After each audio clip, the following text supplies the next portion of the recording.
Namaste and a very warm welcome to one and all in this very special presentation of Nuvoco presents घर बनाओ अपना। मैं हूं आनंद नरसिम्हन और आज हम ड्रीम होम को बनाने के बारे में कुछ और बातें करेंगे, कुछ जरूरी टिप्स आपको देंगे। To build and live in your own home has been a lifelong dream for each one of us. और पिछले कुछ हफ्तों में हमारी स्पेशल सीरीज ने आपको अपना सपनों का घर बनाने से जुड़ी सारी जानकारी दी। For this very special episode, we have with us an esteemed panel of experts. So let's meet up with them and then talk to them and learn a little more about building a dream home. First up, Dr. M. Ramachandran, former Secretary, Urban Development, Ministry of Government of India is with us. We also have Mr. Surinder Saini, architect and construction expert, and Mr. Mukul Malik from Asset Yogi, financial expert. Well, it's all about the money a lot of times, isn't it? अब आप सबका बहुत स्वागत है in this very special show. But before we start the conversation with our guests, let's try and do a quick recap over the past few weeks. Namaste and welcome to Nuvoco Presents Ghar Banao Apna, the News 18 initiative. Thank you for partnering with us, but why this endeavor? Why do you want to do this series? So, as India's leading building materials company, we think it's our responsibility not only to educate people about the nuances of building the dream home with quality products and site safety practices, but also facilitate and help them through this journey of building the dream home. Many municipalities and panchayats now require for you to have rainwater harvesting and groundwater recharge facilities within even a home to give you a completion certificate. So you have to ensure that you work with your experts, whether it's the architect or the licensing architect, to understand those specific local laws that are crucial for you to achieve the occupancy certificate of your home. Very important pro tip which I would like to give it to you is to have a solar panel on your roof. That will not only help you heat the water but to generate the electricity as well. And this is a very crucial subject to have the clearances in the end.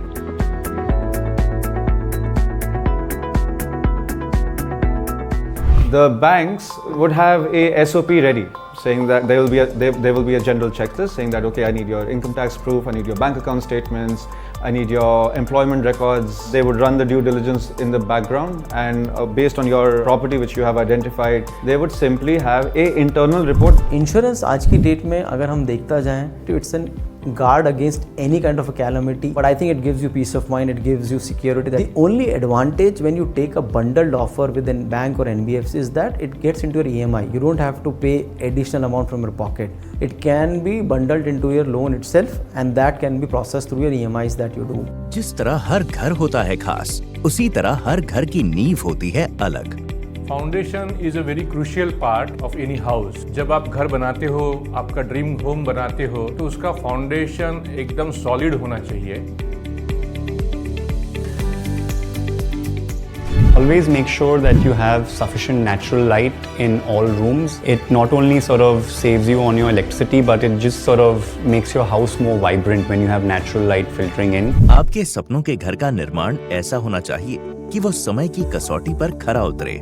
जैसे कि आप अपने खुद के blood test कराते हो, तो वैसे सीमेंट का फिक्स इंटरवल पे एंड स्टील का टेस्टिंग करना बहुत जरूरी है। Typically, as how doctors are called in at the last minute for emergency issues, similar things happens to us as well. आपके लिए सबसे अच्छा घर वो है जो आपकी पसंद और जीवन शैली का ख्याल रखता है। Storage places, kitchen layout, dry balcony, these all are to be thoughtfully designed. Doors are one of those very invisible pieces of furniture which are there, but you don't pay that much attention to it. अब घर बनाने के process को हमने 6 steps में बांटा और आपको हर स्टेज पर कैसे प्रोसेस को फॉलो करना है ये भी बताया। मगर कुछ ऐसे स्मार्ट मूव्स भी होते हैं जो हर स्टेज पर आजमाकर आप कम दाम में बढ़िया काम करवा सकते हो। आइए एक्सपर्ट से जानते हैं कुछ ऐसी टिप्स। सबसे पहले परमिशंस एंड क्लियरेंसेस, जहां पहला स्तर है, क्योंकि ये पहला स्टेप है, सबसे पहले तो आपको परमिशंस चाहिए होंगी, क्लियरेंसेस चाहिए होंगी। तो मैं मुकुल जी से पूछता हूं, मुकुल जी आप एक बात बताइए कि प्लॉट खरीदते वक्त कौन कौन से पेपर्स लेने पड़ते हैं जो कंस्ट्रक्शन परमिशन में काम आएंगे? जी हाँ, ये अच्छा सवाल पूछा आपने। जब भी हम प्लॉट लेना चाहते हैं तो डिपेंड करता है पहला तो कि हम किसी बिल्डर से प्लॉट ले रहे हैं या फिर किसी इंडिविजुअल से हम खरीद रहे हैं। यानी कि अगर किसी इंडिविजुअल से खरीद रहे हैं तो शायद हम सेकेंडरी सेल में खरीद रहे हैं। तो हमें सबसे पहले तो टाइटल डीड चेक कर लेनी चाहिए, यानी कि ओनरशिप डॉक्यूमेंट क्या है उसका पूरा का पूरा। और ओनरशिप डॉक्यूमेंट या तो सेल डीड हो सकता है, गिफ्ट डीड हो सकता है, या जो भी उसका मेन ओनरशिप डॉक्यूमेंट है वो जरूर चेक कर लेना चाहिए कि जो भी हमें बेचना चाह रहा है प्लॉट वो उसके नाम पे है कि नहीं। दूसरा, जब भी हम प्लॉट खरीद रहे हैं तो वो पहले भी बिका हुआ होगा, तो इसका मतलब हमें पूरी चेन ऑफ डॉक्यूमेंट्स चेक करना चाहिए कि वो फर्स्ट ओनर से लेके अभी करंट ओनर तक जितने भी ओनरशिप डॉक्यूमेंट्स हैं कैसे वो ट्रांसफर हुआ है, किसी तरीके का कोई फ्यूचर में लीन ना आ जाए उसके ऊपर, यानी कि किसी भी तरीके का कोई लीगल एक्शन ना ले ले उसके ऊपर, ये जानना हमारे लिए बहुत जरूरी है। तो हम पूरा चेन ऑफ डॉक्यूमेंट्स वहां पे स्टडी कर लें।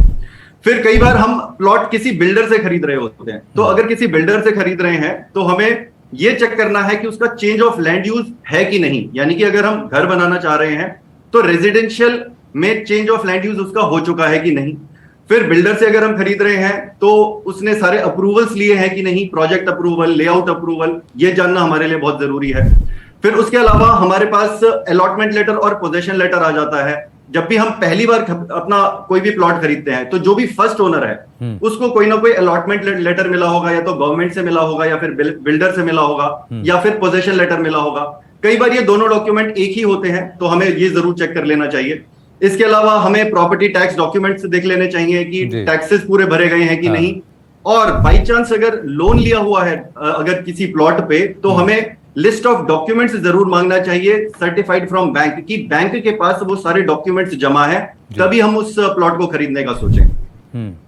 इसमें तो कई और भी होगा, क्योंकि ये पेपर वर्क खंगालना ही बहुत बड़ी बात है। It's very important to get all your paper work intact, क्योंकि एक भी पेपर इधर से उतर गया तो आगे लेने के देने भी पड़ सकते हैं।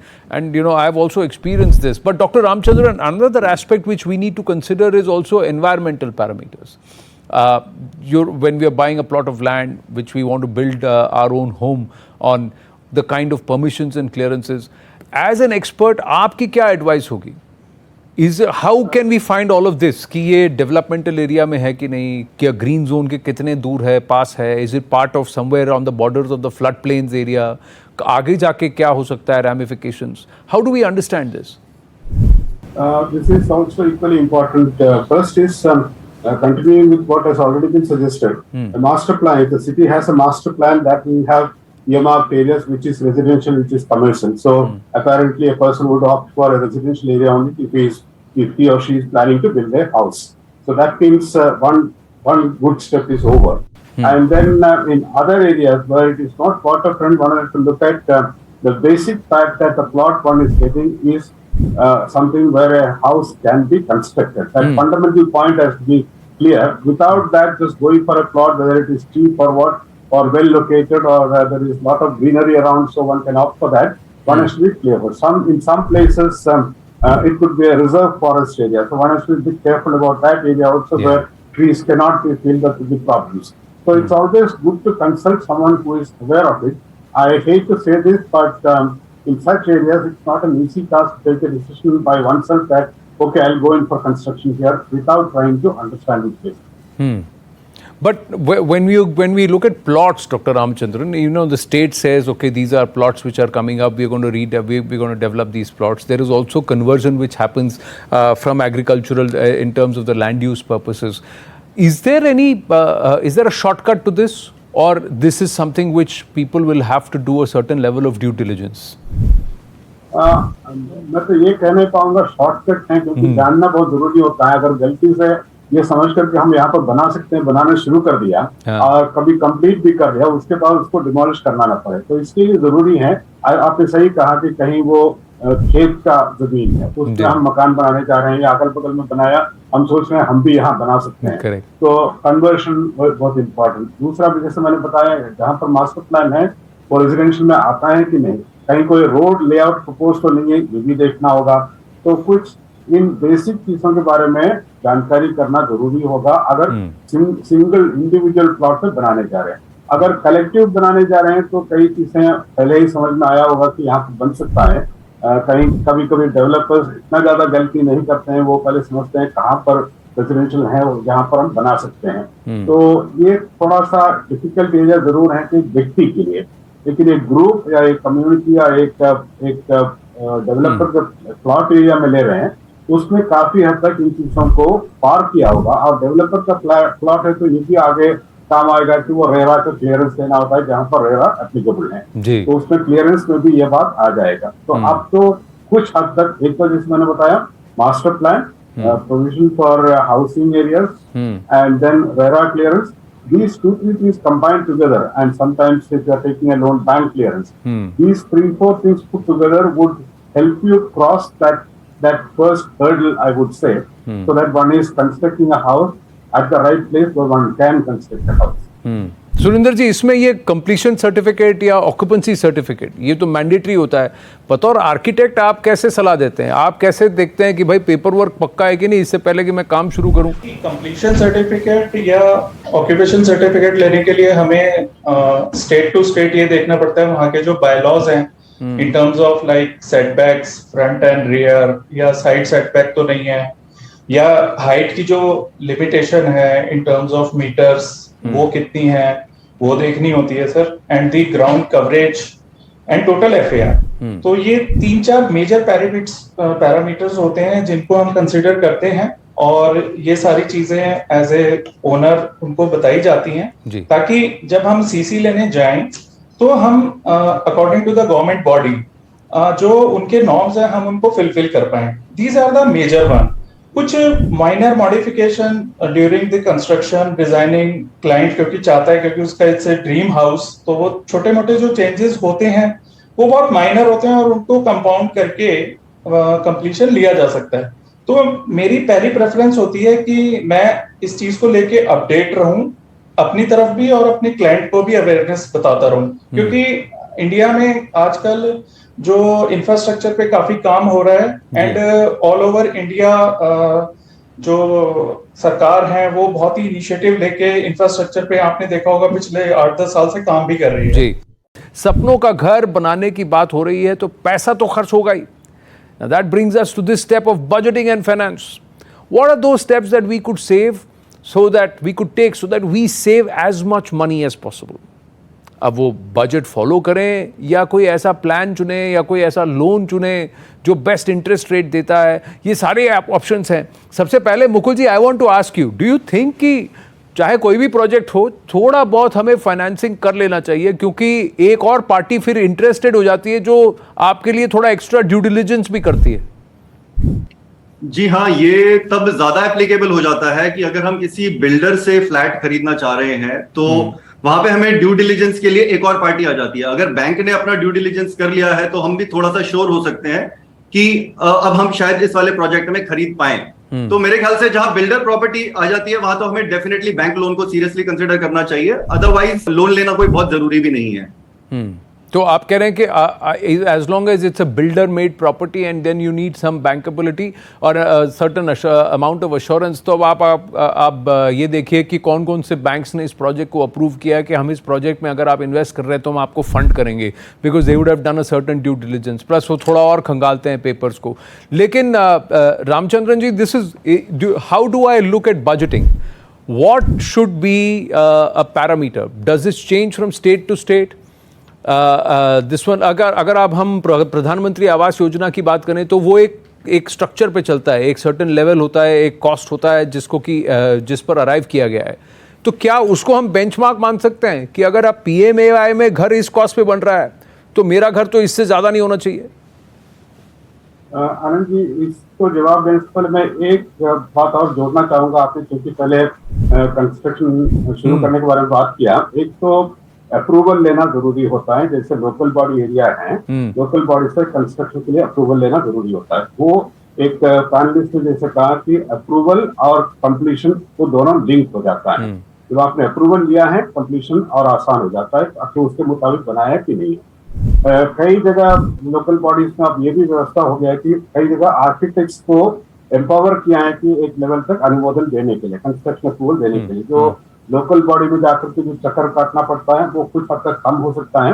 अब आर्किटेक्ट्स को कितना पेमेंट देना होता है ये उसका मुझे आइडिया नहीं है। तो कई जगह इसको सिंप्लीफाई किया है कि एक तो ऑनलाइन अप्रूवल हो सकता है, दूसरा आर्किटेक्ट्स एम्पावर्ड है कि वो अप्रूवल दे सकते हैं। उससे काम थोड़ा और आसान हो जाता है कि शुरुआत करने के लिए। अब मैं आता हूँ, आपने जो प्रश्न किया है what type of finance? I think it would entirely depend on the individual, whether I can spend 1 lakh, 8 lakhs, 5 lakhs, whatever it is, it depends on that. So broadly, one would start with an estimate of what one has. I mean, partly it could be a loan, partly it could be one's own resources. So what is the outer limit one has? And then one starts discussing with the architect. Broadly, this is what it is, and this is my requirement, 2-bedroom or whatever it is. And then the discussions will go on that what type of construction, what type of material to be used, what floor, what level, and essentially keeping those FAR and things like that in view. So it's essentially an individual-based decision. And if one can afford to go for a loan, nothing like it, that will become a little bit more better house, and one can afford to pay the loan back also. It depends on requirement, one's requirement. As I said, whether one needs a 3-bedroom house, there is a large family, so we need more space, so it depends on that. And also there are very many features in this very construction where you can make it a better house. These days it is possible in terms of energy efficiency, energy efficient buildings, that is possible.